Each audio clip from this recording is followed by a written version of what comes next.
पूर्वांचल की एक ऐसी सीट जिसने नामांकन के आखिरी दिन तक हर रोज सभी को चौंकाया। कभी किसी के टिकट के ऐलान ने सभी को हैरान कर दिया, तो कभी किसी का टिकट कटना सुर्खियां बन गया। कभी चुनाव लड़ने की तैयारी कर रहा कोई चेहरा अपहरण के मामले में दोषी ठहराए जाने से दौड़ से बाहर हो गया, तो कभी कोई टिकट कटने के बाद फिर से उम्मीदवारी पाकर सुर्खियों में आ गया। ये सब कुछ जिस एक सीट पर होता रहा, वो सीट है जौनपुर, उत्तर प्रदेश की जौनपुर सीट। हमारी खास पेशकश सीट का समीकरण में आज हम इसी जौनपुर सीट की बात करेंगे, इसके चुनावी इतिहास की बात करेंगे यहाँ जीते उम्मीदवारों की, पिछले चुनाव में इस सीट पर क्या हुआ था, इस बार किस तरह के समीकरण बने हैं, कौन से चेहरे यहाँ मैदान में हैं, यह भी जानेंगे। सबसे पहले शुरुआत करते हैं जौनपुर के इतिहास की बात करते हैं, शुरू करते हैं। जौनपुर सीट अगर देखें तो उत्तर प्रदेश की जो 80 सांसद जहां आते हैं, वहां की जो लोकसभा सीटें हैं कुल 80, उनमें से एक जौनपुर की सीट भी आती है। लेकिन जब पहला चुनाव हुआ था, मतलब 1951-52 का, उस समय ये सीट अस्तित्व में नहीं थी। 1957 में जब चुनाव होता है तो जौनपुर के नाम से लोकसभा सीट अस्तित्व में आती है। लेकिन इस पहले लोकसभा के चुनाव में जौनपुर के नाम की सीट पर 2 सांसद चुनकर गए, क्योंकि उस दौर में एक सीट से 2 सांसद बनने का भी चलन था। 2 उम्मीदवार जो जीते थे वो थे गणपत राम और बीरबल सिंह। दोनों को सफलता मिली।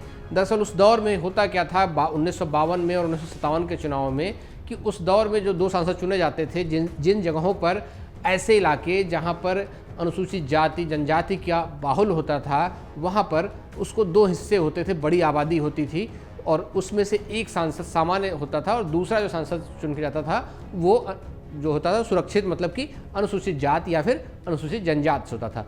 हालांकि 1962 का जब चुनाव आता है, उसके पहले इस जो प्रथा थी, ये प्रथा बंद हो गई। एक कानून लाकर इसको खत्म कर दिया गया और एक सीट से एक जनप्रतिनिधि चुनने का जो चलन हुआ 1962 के लोकसभा चुनाव से शुरू हुआ। अगले चुनाव यानी 1962 का जो चुनाव होता है, उसमें जौनपुर सीट पर कांग्रेस को हार मिलती है और इस चुनाव में जनसंघ की तरफ से ब्रह्मजीत जो हैं वो जीतते हैं और हराते किसको हैं? बीरबल सिंह को, जो कि 1957 में जो 2 उम्मीदवार जीते थे उनमें से एक थे। जो हार जीत का फासला होता है वो 8000 से भी कम का होता है। 1967 का जब लोकसभा चुनाव आता है तो एक बार फिर कांग्रेस यहाँ पर वापसी करती है। कांग्रेस के टिकट पर उतरे राजदेव सिंह यहाँ से जीतते हैं। वो हराते हैं जनसंघ के श्रीपाल को 83,075 वोटों से। वो बड़ा अंतर होता है उस दौर में, इस बड़े अंतर से उनको जीत मिलती है, कांग्रेस की यहाँ पर वापसी होती है। 1971 का चुनाव आता है, एक बार फिर जौनपुर सीट पर कांग्रेस जीत दर्ज करती है। इस बार पार्टी की तरफ से एक बार फिर से राजदेव सिंह, यानी लगातार दूसरी बार वो जीत दर्ज करते हैं और इस चुनाव में वो हराते हैं भारतीय क्रांति दल के महदी जाफरी को 1,03,592 वोटों से, यानी कि पिछली बार से भी बड़ी जीत हो जाती है इस बार राजदेव सिंह की।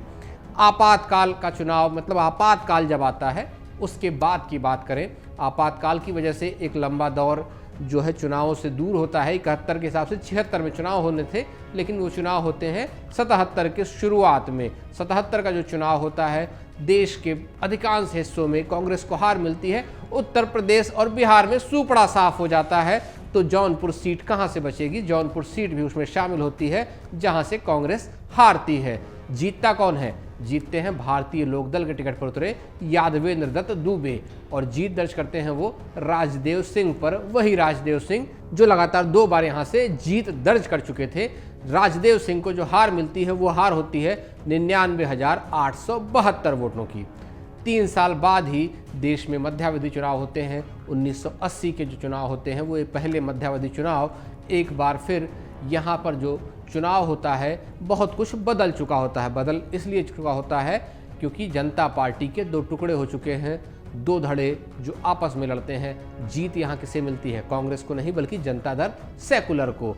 पार्टी के प्रत्याशी अजीजुल्ला यहाँ से कांग्रेस की तरफ से उतरे राजदेव सिंह को हरा देते हैं। वही राजदेव सिंह जो 77 में हारे थे। हालांकि इस बार हार जीत का अंतर महज 2,763 वोटों का रह जाता है।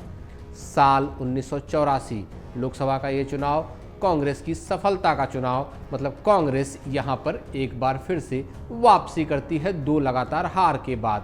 जीत दिलाता कौन है? जौनपुर की सीट पर कमला प्रसाद सिंह लोकदल के टिकट पर उतरे रामदास को वो हराते हैं 81,523 वोटों से। साल 1989 एक बार फिर से लोकसभा के चुनाव आते हैं और यहाँ पर एक नई पार्टी को जीत मिलती है। पार्टी होती है भारतीय जनता पार्टी और जीत दर्ज करती है वो पहली बार इस सीट पर। इस सीट पर भाजपा की तरफ से यादवेंद्र दत्त दुबे जो कि जीत दर्ज करते हैं, कमला प्रसाद सिंह को हराते हैं 19,290 वोट से। 2 साल बाद ही 1991 में एक बार फिर से चुनाव होते हैं। एक बार फिर यादवेंद्र दत्त दुबे उम्मीदवार होते हैं, लेकिन इस बार उन्हें हार मिलती है जनता दल के प्रत्याशी अर्जुन सिंह यादव से। यादवेंद्र दत्त को अर्जुन सिंह यादव 45,780 वोटों से हरा देते हैं। साल 1996 ये वो लोकसभा चुनाव जब भारतीय जनता पार्टी जौनपुर में एक बार फिर से वापसी करती है। पार्टी की तरफ से उतरे राजकेशर सिंह यहाँ से जीत दर्ज करते हैं और वो हराते किसको हैं? पारसनाथ यादव को, जो कि समाजवादी पार्टी के टिकट पर यहाँ से उतरे थे। 42,645 वोटों से जीत दर्ज करते हैं।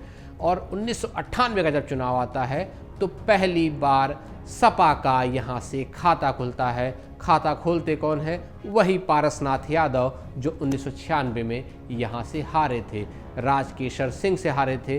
राजकेशर सिंह को वो हराते हैं 13,426 वोटों से। 1998 के बाद 1999 के लोकसभा चुनाव आते हैं। महज 1 साल बाद देश में चुनाव होते हैं। भाजपा यहाँ से वापसी करती है। वापसी कराता कौन है? चिन्मयानंद। और वो हराते किसको हैं? पारसनाथ यादव को। वही पारसनाथ यादव जो कि मौजूदा सांसद थे वहाँ पर, तत्कालिक सांसद थे वहाँ पर, 1998 में वहाँ से जीते थे। चिन्मयानंद जिनके ऊपर कई सारे आरोप लगे काफ़ी बात के दौर में, लेकिन उस जीत के बाद उनके लिए एक बड़ी जीत के साथ एक बड़ा चेहरा बने। और चेहरा क्यों बने? क्योंकि जो नतीजे आए उसके बाद जो सरकार बनी भारतीय जनता पार्टी की, उस सरकार में चिन्मयानंद मंत्रिमंडल में शामिल थे अटल बिहारी वाजपेयी के। चिन्मयानंद की जो जीत थी वो 8,635 वोटों के अंतर से जीत थी। बहुत बड़ी जीत नहीं थी, लेकिन उस जीत का उन्हें एक बड़ा इनाम मिलता है। वो मंत्रिमंडल में राज्य मंत्री बनते हैं। साल 2004 जौनपुर की सीट पर सपा एक बार फिर वापसी करती है। वापसी कराते हैं पारसनाथ यादव, वही पारसनाथ यादव जो 1998 में भी जीते थे। अब इस बार जो मुकाबला होता है, इस मुकाबले में सपा के सामने होती है बसपा। ओम प्रकाश दुबे बसपा के 27,125 वोटों से हारते हैं। और ये वो चुनाव था जिसमें लंबे समय के बाद भारतीय जनता पार्टी को एक बड़ा सेटबैक लगता है।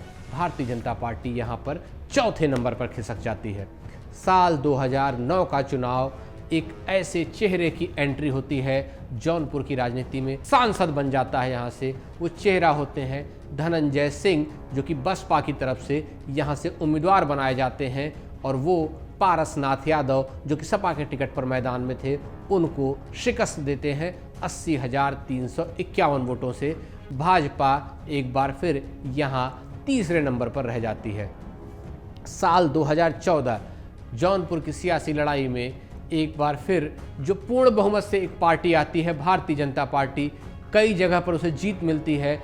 भाजपा के टिकट पर यहाँ से कृष्णा प्रताप केपी उतरते हैं और बसपा की तरफ से सुभाष पांडे। कृष्णा प्रताप केपी भाजपा के जो उम्मीदवार होते हैं वो एक बहुत बड़ी जीत दर्ज करते हैं। 1,46,310 वोटों से वो जीतते हैं। और इस चुनाव में भाजपा के जो उम्मीदवार होते हैं उनको 3,67,000 से ज़्यादा वोट मिलते हैं, जबकि बसपा प्रत्याशी को महज 2,20,000 वोटों से ही संतोष करना पड़ता है।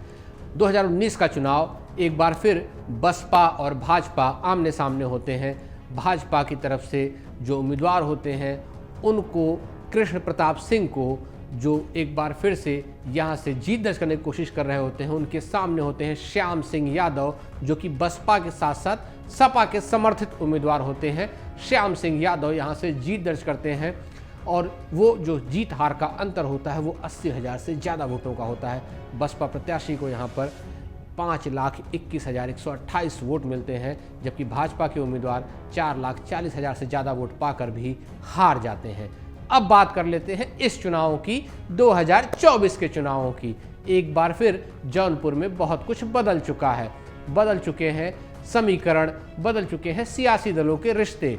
इस बार जौनपुर से सपा और कांग्रेस गठबंधन का उम्मीदवार है, जबकि भाजपा एक ऐसे चेहरों को लेकर आई है जो एक वक्त में महाराष्ट्र की राजनीति का बहुत बड़ा चेहरा था, महाराष्ट्र की सरकार में मंत्री था, वो भी कांग्रेस की सरकार में, और उसके बाद उसने भारतीय जनता पार्टी ज्वाइन की, भारतीय जनता पार्टी में आता है और महाराष्ट्र से सीधे उसकी एंट्री होती है जौनपुर के चुनाव में। कृपाशंकर सिंह जो कि महाराष्ट्र के पूर्व मंत्री हैं, वो जौनपुर से इस बार भारतीय जनता पार्टी के उम्मीदवार हैं। कृपाशंकर सिंह की अगर बात करेंगे तो वो जौनपुर के सहोदपुर गांव के रहने वाले हैं, मगर राजनीति की जो उनकी जड़ें हैं वो मुंबई में है। मुंबई कांग्रेस में लंबे समय तक सक्रिय रहे, बड़े चेहरे रहे, लेकिन बाद में भाजपा में आ गए। अब आप कहेंगे कि मुंबई का चेहरा और यहाँ कैसे, तो दरअसल जब आप जौनपुर को देखते हैं तो वहाँ का हर छठा घर जो है वहाँ से एक न एक व्यक्ति मुंबई में जरूर है। भाजपा ने शायद इसी को देखकर एक चेहरे पर दांव लगाया है, जो कि 2019 तक कांग्रेस में था, 2021 में जिसने भारतीय जनता पार्टी का दामन थामा। दूसरी तरफ है बसपा के उम्मीदवार। बसपा की तरफ से एक बहुत कुछ बदलता बनता बिगड़ता सा दिखा। बसपा की तरफ से एक बार फिर से जो उम्मीदवारी दी गई है उस चेहरे की बात करें, उससे पहले जिसकी उम्मीदवारी कटी है उसकी बात कर लेते हैं। बात कर लेते हैं धनंजय सिंह की। कृपाशंकर सिंह की उम्मीदवारी का ऐलान होता है। धनंजय सिंह चुनाव लड़ने की तैयारी शुरू करते हैं, मगर नमामि गंगे प्रोजेक्ट में के एक मैनेजर के अपहरण और रंगदारी वसूलने के एक मामले में 6 मार्च को जौनपुर की विशेष MP MLA अदालत उनको दोषी ठहराते हुए 7 साल की सज़ा सुना देती है और वो इस दौड़ से बाहर हो जाते हैं। समीकरण बदल चुके होते हैं जौनपुर के। 14 अप्रैल को समाजवादी पार्टी की तरफ से बाबू सिंह कुशवाहा को अपना उम्मीदवार बनाया जाता है। वही बाबू सिंह कुशवाहा जो एक वक्त में मायावती के बेहद करीबी लोगों में शामिल थे, बसपा से सपा में आ चुके। कांग्रेस से भाजपा में आया एक चेहरा उम्मीदवार बनता है भाजपा का, बसपा से सपा में आया एक चेहरा उम्मीदवार बनता है। 16 अप्रैल महज 2 दिन बाद बसपा की तरफ से मौजूदा सांसद श्याम सिंह यादव का टिकट काट दिया जाता है। धनंजय सिंह की पत्नी श्रीकला रेड्डी को टिकट दिया जाता है, वो मैदान में उतरती हैं और एक बार फिर जौनपुर के मुकाबले में नया मोड़ आ जाता है। समीकरण बदल चुके होते हैं। श्रीकला के नामांकन के बाद कहा जाता है कि बहुजन समाज पार्टी ने एक बहुत बड़ा सेटबैक दे सकती है यहाँ पर एक बार फिर से, लेकिन बसपा की उम्मीदवार श्रीकला का टिकट कटता है और श्याम सिंह यादव एक बार फिर से उम्मीदवार बनते हैं। मायावती जब इसका ऐलान करती हैं तो एक नए तरह का समीकरण शुरू बनता है यहाँ पर।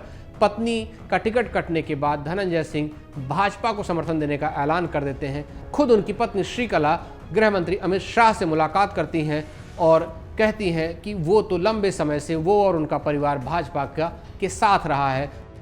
धनंजय और श्रीकला के इस समर्थन के बाद अब मुकाबले में एक नया मोड़ है, एक नई तरह की राजनीति जौनपुर की हो रही है। ये सारी उठापटक के बाद किसे कितना फ़ायदा किसने पहुंचाया और किसको कितना नुकसान पहुंचाया, लेकिन ये सब आपको किसके आंकड़े किसके समीकरण सही बैठे 4 जून को पता चलेगा। तब तक आप देखते रहिए amarujala.com। एग्जिट पोल 2024 1 जून शाम 6 बजे से, लोकसभा चुनाव के नतीजे 4 जून सुबह 7 बजे से। देखिए चुनाव नतीजों से जुड़ी हर खबर सबसे पहले, सबसे सटीक, केवल अमर उजाला पर, amarujala.com।